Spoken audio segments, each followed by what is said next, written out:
느헤미야 13장 23절에서 31절 말씀.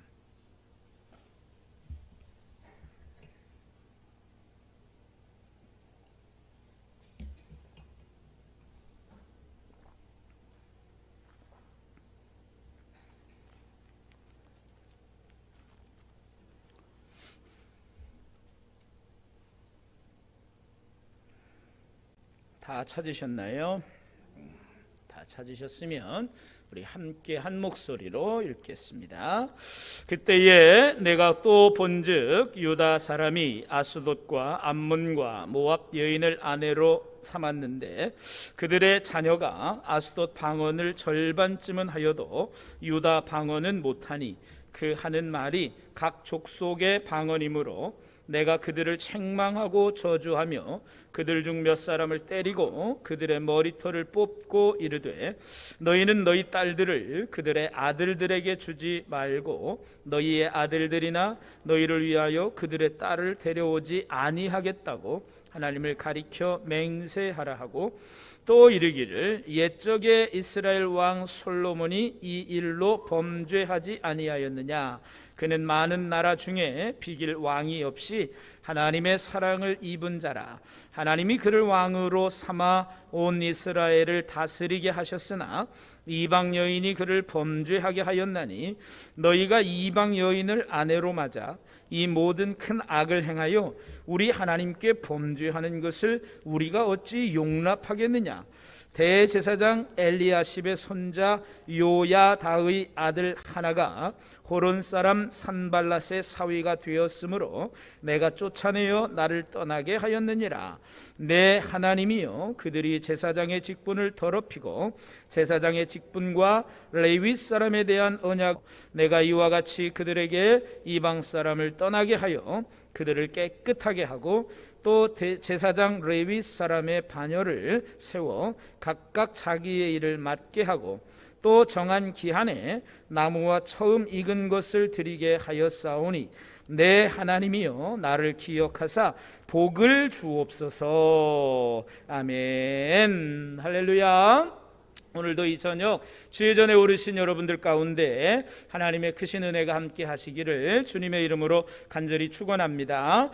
우리가 장장 한 6개월 동안 이 느헤미야에 있는 말씀을 통해서 우리가 함께 은혜를 나눠왔습니다. 느헤미야를 통해서 우리가 함께 보고자 했던 것은 이제 이 느헤미야가 유다의 신앙 공동체, 유다 신앙 공동체를 세워가는 또 회복해가는 그러한 말씀을 통해서 우리가 다시 우리도 영적 성벽을 쌓고 우리의 신앙을 무너뜨리고 우리를 공격하는 모든 것으로부터 우리를 지켜가자는 거였습니다. 그리고 다시 한번 회복을 이어가자는 거였습니다.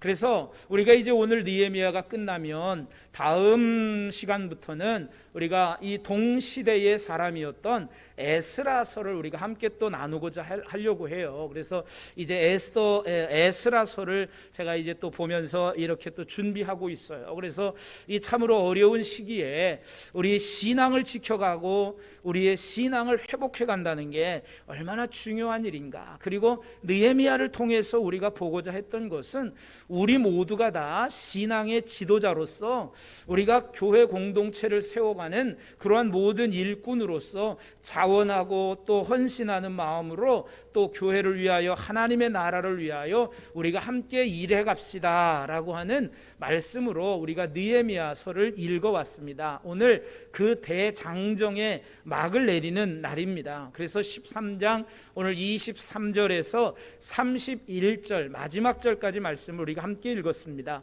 느헤미야 13장은 또한 느헤미야의 개혁을 아주 요약하고 있는, 느헤미야가 이 유다 신앙 공동체를 세워가는 성벽을 세우는 것만으로 유다의 신앙 공동체가 회복되지 기록되는 게 아닙니다. 성벽을 세웠다고 해서 모든 개혁이 완성된 것은 아닙니다. 느헤미야는 성벽을 세우는 일도 중요하다고 생각했지만 이 유다, 즉 예루살렘에 거하고 있는 백성들의 신앙을 세워가는 것이 몹시 중요하다고 생각했습니다. 그래서 느헤미야는 기도로 또 개혁하는 그런 개혁의 지도자였습니다. 그래서 그들은 날마다 변화되어야만 했습니다. 우리도 마찬가지입니다. 우리의 신앙도 이쯤이면 됐고 이만하면 됐어가 아니라 우리의 신앙을 날마다 새롭게 해가는 것이 필요하다라고 하는 거예요.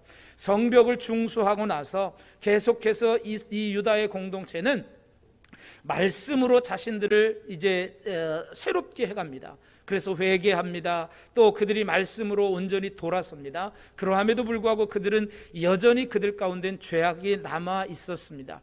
그래서 우리가 느헤미야 13장을 통해서 본 여러 가지 죄악들의 모습을 보면 여전히 그들에게는 이제 그 하나님을 거룩하게 여기지 않는, 그래서 성전을 더럽히는 일, 또 그래서 이방인들을 다 이 예루살렘 성에서 쫓아내는 일, 다 내어 쫓는 일, 분리하는 일, 그래서 죄와 분리하고 우리 안에 있는 더러운 죄악된 모습들은 다 내어버리는 그러한 신앙적 개혁을 만들어가고 있습니다.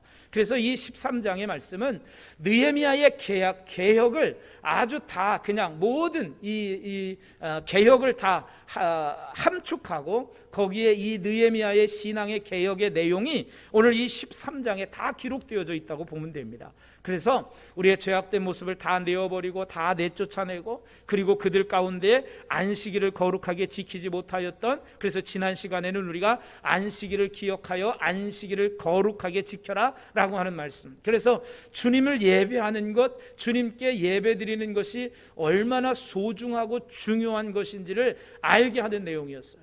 그래서 안식일을 거룩하게 지키자라고 하는 그런 말씀으로 우리가 함께 이야기를 나눴습니다. 그들은 안식일에 물건을 사고 팔며 안식일에 포도주 틀을 밟으며 안식일에 하나님을 예배하는 일을 아주 소홀히 했어요. 하나님의 백성들은 하나님을 예배하는 일에 소홀히 해서는 안 돼요. 근데 이 모든 일이 언제 일어났느냐면 느헤미야가 잠깐 이제 그 수산궁에 아닥사스다 왕에게 가 있을 때 벌어진 일들이에요. 다시 예전의 삶으로 다 돌아갔어요. 이게 얼마나 안타깝습니까? 이스라엘 백성들 또한 유다의 백성들은 그들이 왜 멸망했습니까? 그들이 왜 포로 생활에 끌려갔습니까? 하나님을 거룩하게 예배하지 못했습니다. 하나님의 사랑을 다 배반했습니다. 그리고 그들이 다 하나님을 떠났습니다. 그래서 결국은 하나님이 그들을 깨우치게 하기 위하여 그들을 다 포로 생활을 하도록 그렇게 하나님이 하셨잖아요. 그러면 하나님의 은혜 가운데 돌아왔으면 그들이 뭔가 이전과는 좀 다른 삶을 살려고 노력해야 되잖아요. 다른 삶으로 좀 변화되어야 되잖아요. 그런데 사람들이 참 대단한 게 아무리 맞아도 참 변하지 않는다는 거예요. 사람들이 참 이 변하는 게 참 어려운 것 같아요. 사람들이 여전히 변하지 않아요. 여러분, 이 유다의 백성들만큼, 이 예루살렘의 백성들만큼 그렇게 험한 일을 겪고 또한 이제 성벽을 지으면서 또 에스라를 통해서 말씀을 들으면서 자신들의 심령을 치면서 그들이 통회 자복하는 역사가 일어났음에도 불구하고 여전히 변화되지 못해요. 변화되는 것 같다가도 여전히 또 그냥 제자리로 돌아가 버리는. 그런데 여러분, 이러한 신앙의 모습이 오늘 저와 여러분의 신앙의 모습은 아닙니까? 뭔가 조금 변화되는 것 같다가 여전히 또 그냥 다시 모든 것을 다 힘을 잃어버리고 여전히 제자리 걸음을 하고 있어요. 신앙생활이 날마다 그냥 다람쥐 쳇바퀴 돌듯이 맨날 그 자리. 여러분, 이거 얼마나 안타깝습니까?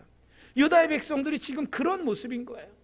그래서 느헤미야가 얼마나 안타까웠는지 느헤미야가 오늘 13장에 보면 느헤미야가 이 개혁하는 모습이 아주 놀랍습니다. 말씀으로 모든 것 다 그냥 다 뒤집어 엎습니다. 느헤미야 서를 우리가 읽을 때 느헤미야가 예루살렘 성벽이 다 무너지고 성문이 불탔다는 소리를 들었을 때에 느헤미야가 했던 일이 무엇입니까? 느헤미야는 기도했습니다. 그가 기도함으로 이 개혁을 시작했던 거예요.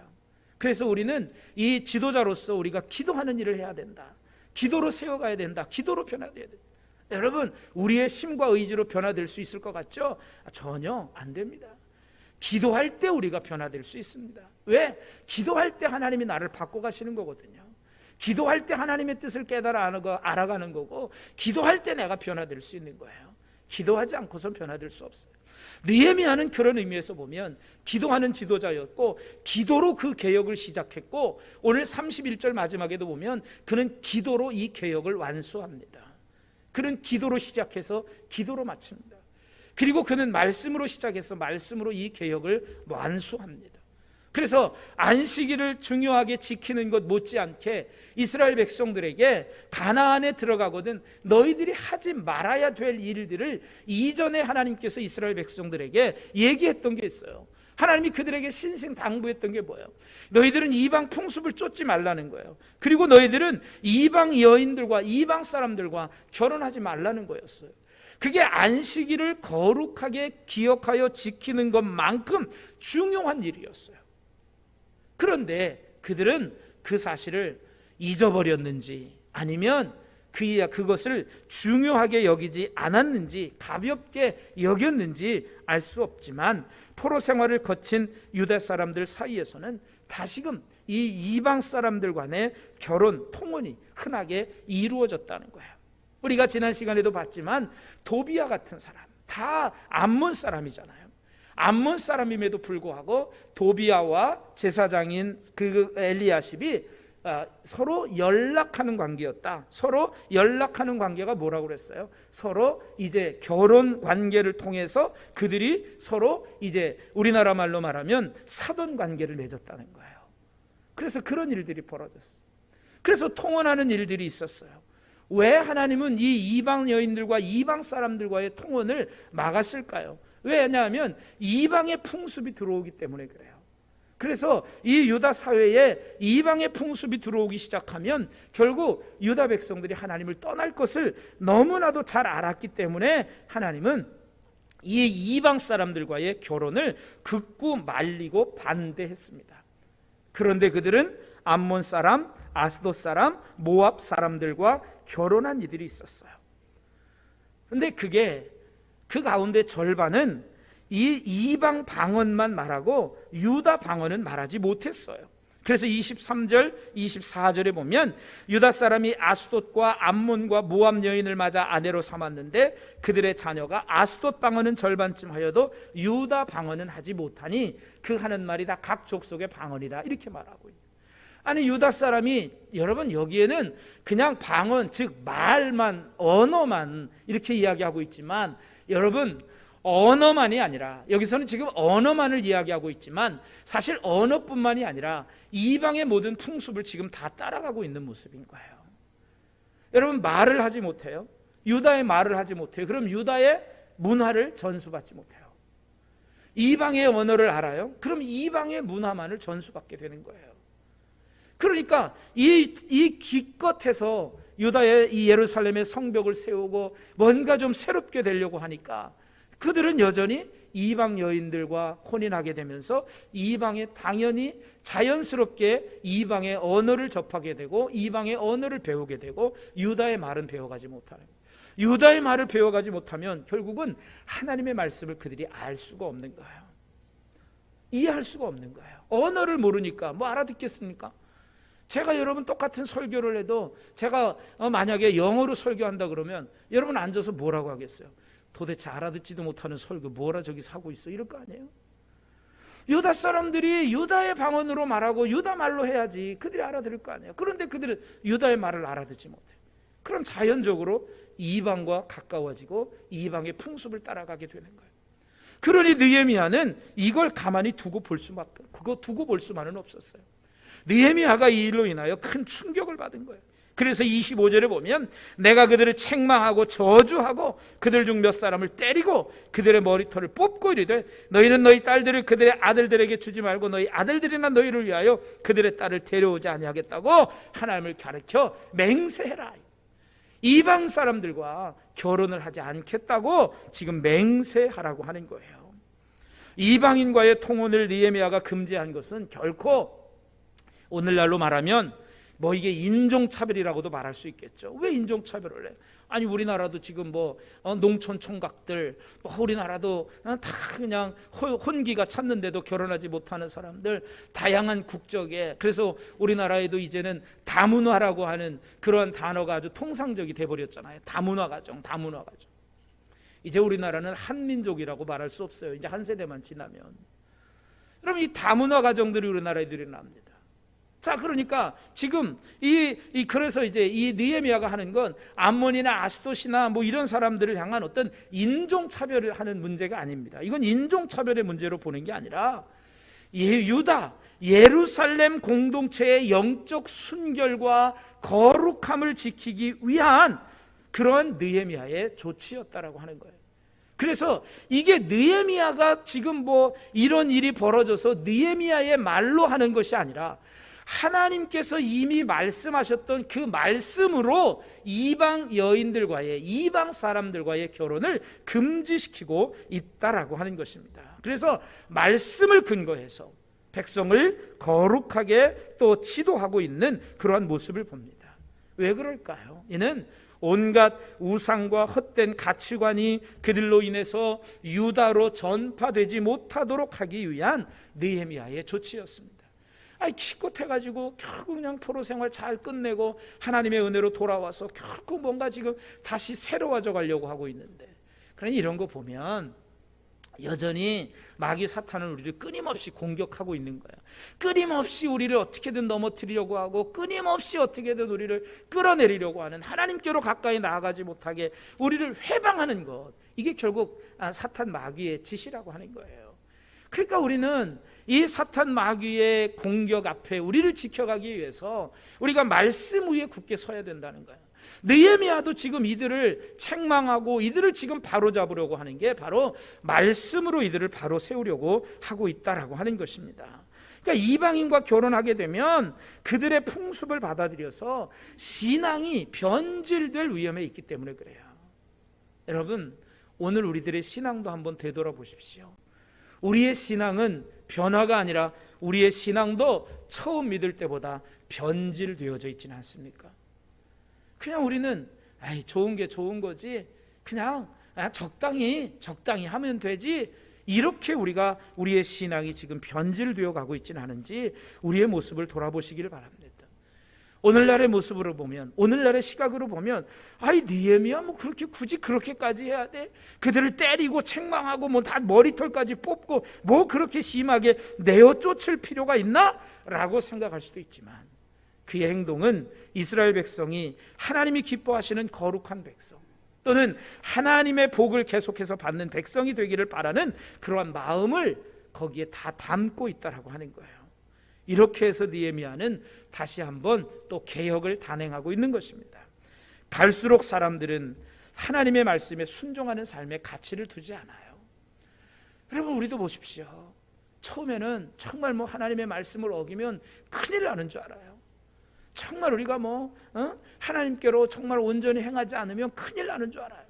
그런데 하나님은 또 은혜가 많고 노하기를 더디하시고 길이 참으셔서 우리가 죄를 지어도 그 즉시로 우리를 책망하거나 그 즉시로 우리를 벌하지 않아요. 그러다 보니까 죄져도 뭐 괜찮네.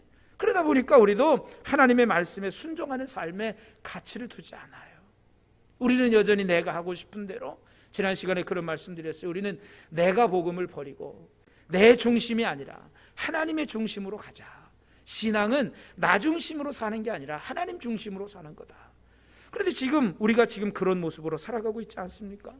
말하는 것이나 행동하는 것에서 세상 사람들과 전혀 차이가 없는 그런 그리스도인들이 있다라고 하는 거예요.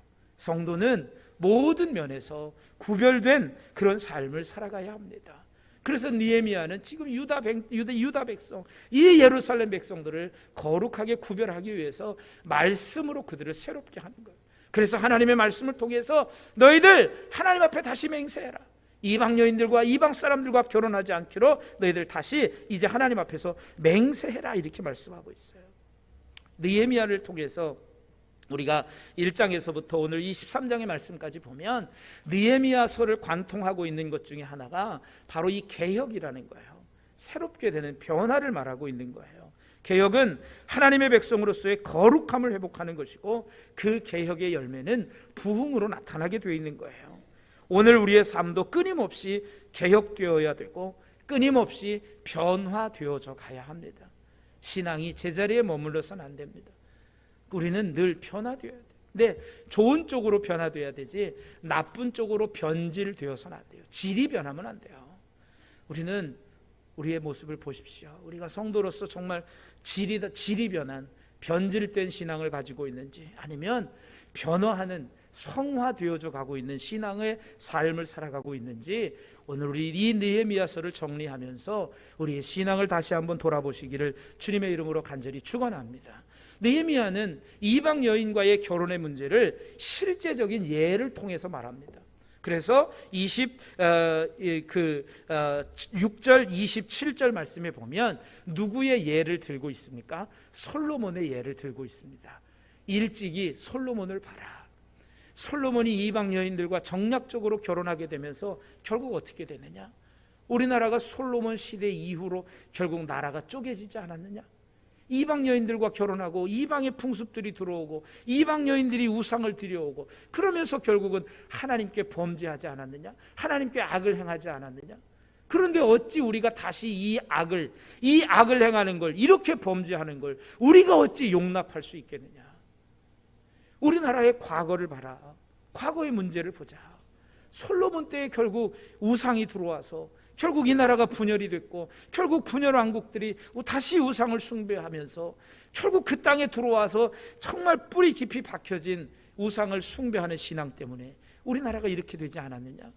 그러니 너희들 과거의 역사를 보고 우리가 다시 돌아서자. 그래서 이제 하나님의 율법을 어기는 것을 가볍게 여기고 죄를 짓게 될 것이다. 그래서 자녀들이 유다의 언어를 말하지 못하는 정도였으므로 상황은 매우 심각했다는 거죠. 그래서 이 느헤미야는 이방 사람들과의 결혼을 금지시키는 거예요. 또 이것은 유다의 전통 문화 또는 정통 신앙을 유다 백성들이 계승해 가기를 원하는 거예요. 무엇보다도 중요한 건 느헤미야가 지금 예루살렘 이 유다 백성들에게 또 전달하고 싶은 것은, 우리가 하나님을 믿는 이 신앙을 계승하자. 우리가 이 하나님만을 예배하는 이 신앙으로 우리가 굳건히 다시 세워져 가자. 이걸 느헤미야가 이야기하고 있는 거예요. 느헤미야가 참 많은 것을 이야기하고 있어요. 것이지만 결국 그 중심에는 하나님을 예배하는 거, 하나님 중심으로 살자는 거, 그거밖에 없다라고 하는 거예요. 만약에 이렇게 되지 않으면, 포로 생활에서 돌아온 백성이 다시 신앙을 잃어버리면, 그들이 성전을 재건했건 그들이 성벽을 재건했건 다 소용없는 것이 되는 거예요. 여러분, 신앙을 잃어버리면 성전이 무슨 소용이 있고, 신앙을 잃어버리면 성벽이 무슨 소용이 있습니까? 다 허물어져 버리는 거죠. 그러니까 느헤미야는 그걸 잘 알기 때문에 그들의 신앙을 바로잡을 것을 말씀하고 있는 거예요. 하나님의 백성에게 신앙은 모든 것의 기준이고 기초이기 때문에 느헤미야는 이방인과의 결혼을 용납하지 않았고 아주 강경하게 대응하고 있는 거예요. 그냥 두리뭉실 넘어간 게 아니라 강경하게 대처하고 있는 거예요. 심지어 이런 일들이 어디까지 벌어지냐면 28절 이하에 보면 대제사장 엘리야십의 손자 요야다의 아들 하나도 이제 이 이방 여인들과 결혼을 했던 거예요. 그가 누구냐면 원수였던, 성벽을 재건할 때 그를 방해했던 산발랏의 사위가 되었어요. 도비아나 산발랏이나 다 성벽을 방해할 때 아주 대표적인 인물들이었잖아요. 근데 그런 사람들하고 사실 원수와도 다름없는 사람들 아니겠습니까? 물론 뭐 그렇게 핑계도 될 수 있겠죠. 하나님은 원수까지도 사랑하라고 그랬는데 그래서 우리가 이런 관계를 맺었습니다, 뭐 이렇게 얘기할 수도 있겠지만 그거는 납득될 수 없는 일입니다. 산발랏의 딸과 결혼을 시키고 있었다는 거죠.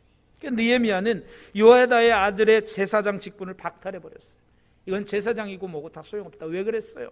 제사장들이 뭐 하는 사람들이에요? 하나님께 예배를 집례하는 일들을 하는 사람들이잖아요. 거룩하지 못한데 어떻게 하나님의 예배를 집례할 수 있습니까? 그래서 그들의 이 제사장 직분을 박탈하고 다 나를 떠나게 하였다. 다 쫓아냈어요. 내가 쫓아내고 28절에 보니까 쫓아내고 그들을 다 나가게 했어요. 그냥 느헤미야는 그냥 쉽게 봐주는 게 없어요.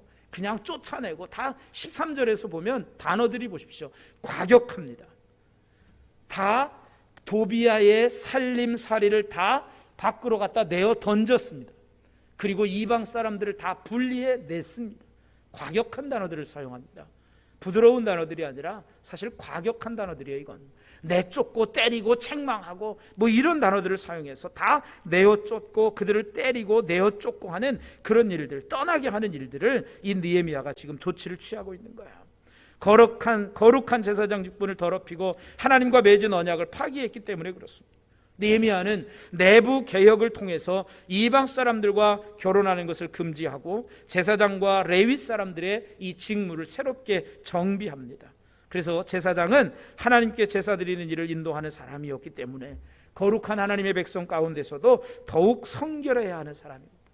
그런데 여러분, 하나님은 이스라엘 백성들을 향하여 너희가 바로 제사장이고 너희가 바로 거룩한 백성, 너희가 제사장의 나라. 그러니까 이스라엘 백성들 자체가 제사장 나라고 거룩한 백성들이에요. 제사장이라고 하는 직분만 거룩한 게 아니라 이스라엘 백성들 자체가 거룩하고 순결하고 성결해야 했어요. 그러니까 느헤미야는 그들을 다 내쫓아 버렸어요. 그리고 이방의 모든 것으로부터 제사장과 레위 사람들을 정결하게 하고 각각 자기의 일을 맡도록 그렇게 이제 조치를 합니다. 30절에 보면 그렇게 이제 조치를 합니다. 성도는 거룩한 사람입니다. 성결함을 잃으면 성도라 할 수 없습니다. 그런데 교회에서 예배드릴 때만 거룩해야 하는 것이 아닙니다. 우리의 삶의 모든 순간에 하나님 섬기는 것을 가장 소중히 여기고 거룩한 일상을 우리가 살아가야 된다는 거예요. 내가 거룩하니 너희도 거룩하라. 레위기서에서 우리에게 말씀하고 있는 것입니다. 의인은 이 하나님의 말씀을 기억하며 살아야 합니다. 하나님의 말씀이 우리의 삶의 진정한 기준이 되어야 한다라고 하는 것입니다. 이를 위해서 느헤미야가 보여준 것은 단 두 가지입니다. 말씀과 기도라고 하는 것입니다. 말씀과 기도가 없이는 우리의 신앙을 지켜갈 수 없고 우리의 신앙을 변화시켜갈 수 없습니다. 말씀으로 개혁하는 것을 느헤미야는 보여주었고 그리고 그는 끊임없이 기도했습니다.